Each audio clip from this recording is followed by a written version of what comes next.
Zafar Islam, the Prime Minister announces a Rozgar Mela. Critics of this government are saying, we don't need Rozgars at the moment. First, at least fill in existing government vacancies.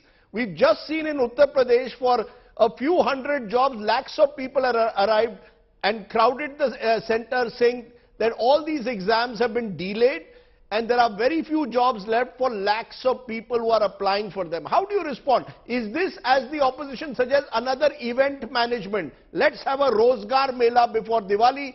Let's first solve existing government vacancies, says the opposition.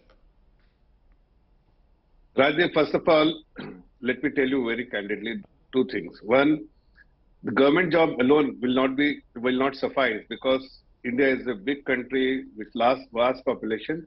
You need to create a conducive environment where private companies make investment, foreign companies make investment, and we are able to create jobs.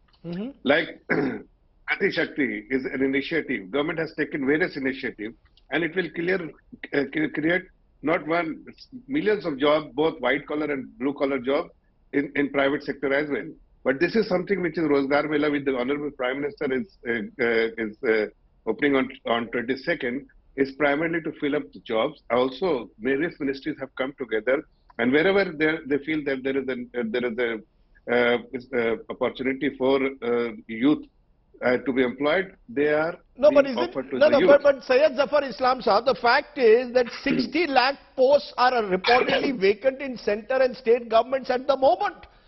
Sanctioned government, central government jobs, sanctioned 41.1 lakhs, filled are 31.1, vacant are 9.9 as on March 1, 2021. So it isn't as if this wasn't known. It isn't as if it required Diwali for the government to wake up to the problem of filling in these vacancies. This should have been done a long time ago. No, it is always being done. Don't you see the number of EPFO? Don't you see the number of ESIC? Just see the number of people who have joined because see, unlike many other countries where on a real-time basis you have the payroll status, and you will get to know how many people have been employed. We are moving to, because Congress had never done that. We are moving in that direction where we will, on a real-time basis, we will have the employment data, how many payroll status. But at least the agencies which actually their new employees have joined, like ESIC or EPFO, that number suggests that a huge number of people have got jobs. You're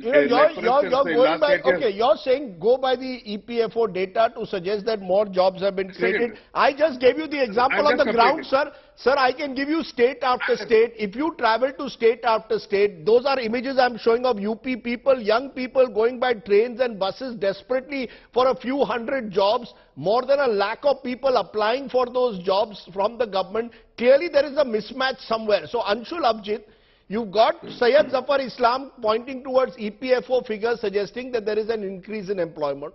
On the other hand, our anecdotal realities on the ground in any state of the country suggest lakhs of people applying for a few thousand jobs. So there is a mismatch somewhere.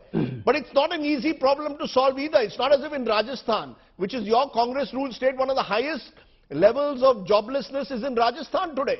So where are the solutions? No. Rajdeep, first of all, this whole idea is, I really dislike the fact that the Prime Minister on Diwali has turned this, what is a very grave and serious issue, into cheapened it to some kind of Diwali hamper, some kind of festive offering. That you come from season to season and you give something out and then you withdraw as if that is the solution to your problem. That is exactly what it is, and you said it rightly. It is a jumla, it is rhetoric, it is empty rhetoric, it is smoke and mirrors. There is absolutely nothing is going to happen to it, because I haven't even bothered to look at the details of what this offering is. It doesn't really mean anything at all, because our job crisis is a deeply structural one. It cannot go away with these kind of superficial announcements. No, I have your number. No, but I put before you the fact that in Rajasthan, among the highest level of joblessness at the moment is in the state of Rajasthan, ruled by the Congress for the last 4 years. So while it is easy to pass the buck onto the Modi government and say, what have you done in terms of job creation, in states where you are in power, there is an acute crisis as well. There is a macroeconomic mismanagement of the job problem right since this government came in. When we were there, when the UPA there was a structural shift from the farm to the non-farm sector to the industrialized formal sector, and that created jobs. You could see that there were job creation because there was also capacity utilization, that there was industrial growth, and because of that there was demand. Those figures are right there in front of you. When that stopped because of bad economic policies of this government, and I'll tell you how. You give me a minute and I'll tell you very three important reasons. First of all, your concentration after you took over on capital intensive industry and not labor intensive industry. Then you got in demonetization that completely wrecked your informal sector. The informal sector, I might remind you, has about 90% of our workforce. When that is completely destroyed with demonetization, there is no hope in that sector at all. That is why in 2019 we brought up this issue and unemployment was at record levels. This is not a creation, this is not imported, this is not a creation of the pandemic or any other international crisis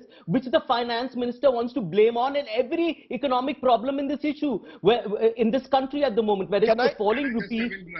No, let me just finish. Let me just finish. What happened during the ill-conceived lockdowns was there was a reverse migration as well. So there was disguised unemployment in the rural areas. That's why sometimes the government hangs on these crutches of these kind of figures, because there were low-paying, low-quality jobs that suddenly appeared because there was so much stress. People were willing to work for anything. Anshul, you made your point.